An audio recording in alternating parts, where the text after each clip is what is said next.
my name's Molly and I do... Hi, welcome back to my channel, and hi if you're new here.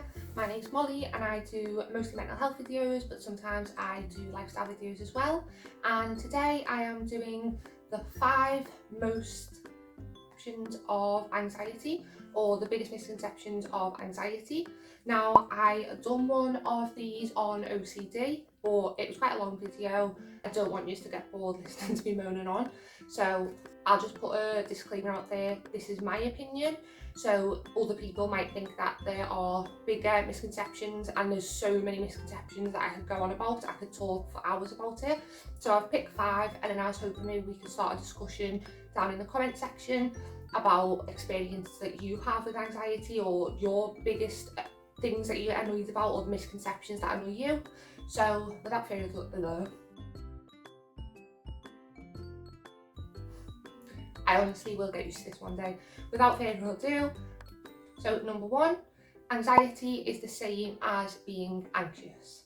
Now, this gets talked about and discussed all the time. Now, everybody can get anxious, that is correct. If you're starting school, or you have got an interview, or it's your first day at a new job, you're going to feel anxious, or at least most people will. The same as somebody with an anxiety disorder. The difference between anxiety, being anxious, and anxiety disorder is anxiety when somebody has a disorder is anxiety towards things that would not make an ordinary person anxious, or their body reacts to certain things with the same response as it would if they were nervous or anxious. So it's like the fight or flight response. So basically, if you are somebody who suffers anxiety attacks, panic attacks, the same as I do, often they can come on triggers. Say for example, because I've got OCD, which is an anxiety disorder, if I am around someone who's ill or sick, it can trigger me to become extremely anxious. I can have panic attacks. I can also have a panic attack or an anxiety attack in a completely normal situation. So there's a difference between just being nervous when you would be expected to be nervous, and having an anxiety disorder where anxiety is brought on by things that wouldn't normally bring anxiety on, or in situations that are not at all, where there's not necessarily even a trigger, or some people just have constant anxiety, so they constantly feel nervous. And it would be for some people the same as the sick feeling in your stomach, or the shaky feeling that people feel before an exam, but constantly and for no apparent reason. So being anxious and an anxiety disorder are completely different. Well, not completely different, but they're not the same thing basically. Not everybody has an anxiety disorder. Number 2 is people with an anxiety disorder are just being dramatic. Now, this really annoys me. Somebody who suffers with an anxiety disorder, if they go into panic, if they have an anxiety attack, if they get completely distraught or upset in a situation, that usually for that person is so embarrassing. It shouldn't be, and I'm not saying they should be embarrassed, but for that person at that time, they feel awful and they feel embarrassed. And the amount of good events and memories that I've got personally, and I know a lot of people that also suffer with anxiety disorders have, that have been ruined by their anxiety disorder, meaning that they had to go home or they couldn't enjoy themselves. And it also, you can not become a burden, you can start to feel like a burden as well on other people, and nobody wants to be the party. I was going to say party pooper, but that's not. Nobody wants to be that person who has to say, oh, I've got to go home, or have all that attention on them, especially not somebody that has an anxiety disorder. They tend not to want a lot of attention on them, because that can in turn make them feel even more anxious and worse. So no, anxiety and panic attacks is not for attention, it's a mental health disorder. Number 3, people with anxiety just need to worry less. The amount of times that I have been struggling with my anxiety and I've heard people say, oh, you just overthink things too much, you just need to stop overthinking, you need to just stop worrying. It's a mental health disorder. you wouldn't, if somebody, I always use like diabetes, but if somebody had diabetes, you wouldn't say, and they were ill, you wouldn't say to them, oh, you just really need to start regulating your sugar. Or saying that was a bad example because people with diabetes do have to regulate the sugar intake. But my point being, you wouldn't just say to them, oh, you just need to be a bit less diabetic, because they're diabetic. It's a health disorder, and we need to come away from mental health and health being different, because mental health and health are the same thing. It's just that the mental health is in your brain and the other diseases are in the other places in your body. But it's the same with heart disease. You can't see heart disease, but people don't act as if it isn't real, or that somebody can just get over it by thinking more positively. But because for some reason mental health is seen as something that is in your control completely, don't get me wrong, there are things you can do to help yourself and things that you can do to support yourself, but it's still not a choice. It's an illness, and it's not something that's completely in your control that you're choosing. So that one really annoys me. Number 4 is anxiety always has a reason. No, it doesn't. So and I do understand why the misconception is there with this one, and all of them, to be honest, because it's the idea that is put out into the media that's kind of just accepted as the truth a lot of the time, and that's what happens with a lot of these misconceptions, which is why I'm talking about them. Again, I did say in one of my previous videos, I'm not trying to have a go at anybody who might have thought this or might still think that at the moment.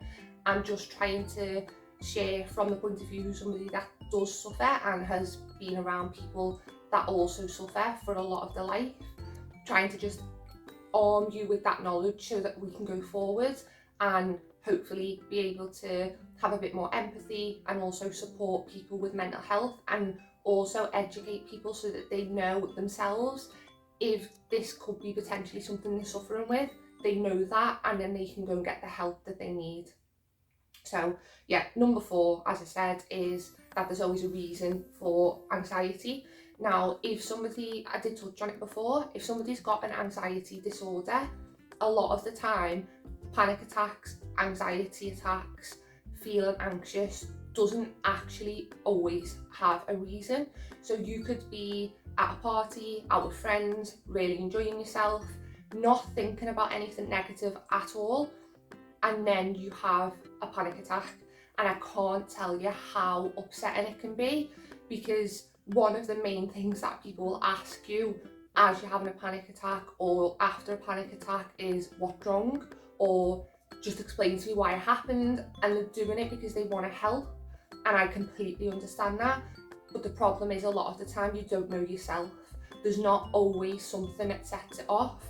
It's because of it's something that you just live with, and sometimes it likes to pop its ugly head out and ruin a day, basically. And with anxiety attacks especially, the effects of an anxiety attack don't just disappear once the panic attack is over. It just can completely wipe you out. You can be written off for the whole day, and it's not just about being upset. Most of the time you feel exhausted. Some people feel sick. I know that I get really tired, and it's not just a can't breathe for 5 minutes and then all of a sudden everything's fine. And then also, I was supposed to put this one down actually, I just realised I didn't, so technically we've got 6. But panic attacks are not always hyperventilating. A lot of the time, panic attacks can go completely unnoticed to somebody who might not know you. I know that my panic attacks, I tend to zone out, so I will be staring into space, I won't really be responsive, I can kind of look a bit glazed over, but inside what's going on is horrific.